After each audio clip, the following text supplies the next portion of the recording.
Game that has gone on, और पिछले 35-40 साल से हम इसी लड़ाई में हैं कि इतिहास को सही लिखा जाए।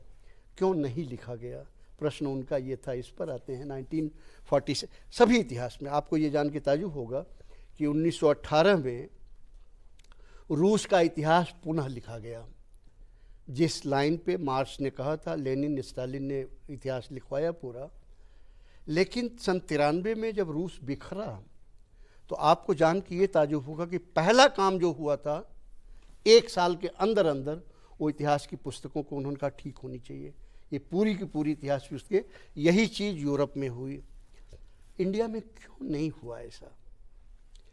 भारत के जो प्रथम प्रधानमंत्री थे, उन्होंने खुद लिखा है कि I am an Hindu by birth, a Muslim by culture and a British by education and outlook. वो खुद लिखते हैं और फिर लिखते हैं birth by accident, culture by part of my life, education and outlook is my training. तो अब ऐसी स्थिति में अगर आप ये उन्होंने लिखा है, कई लेखों में लिखा है, तो जो प्रथम प्रधानमंत्री थे वो, उनको दिलचस्पी सिर्फ ये था, और खुद भी कहते थे कि उन्होंने कहा कि this country has to be modernise and this has to be run as per British.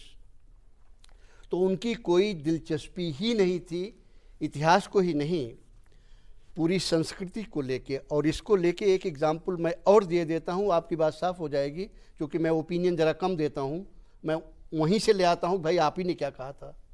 1953 में एक फ्रेंच डेलीगेशन आया और वो पांडिचेरी, यहाँ वहाँ गया, बनारस गया, चारों जगह से घूमने के बाद 25-30 लोगों का डेलीगेशन, वो अंत में 1953 में छपा हुआ है, इंटरनेट पे आप ढूंढिएगा मिल जाएगा, वो आके नेहरू जी से मिलता है and they praise the Indian culture and civilisation, कि कितना बड़ा कल्चर है, कितनी प्राचीनता है, कितना अच्छा है, कितनी मानवता है, कितना क्या है। पंडित नेहरू ने सब सुनने के बाद 15-20 मिनट के बाद एक लाइन कह के मीटिंग डिसमिस कर दी।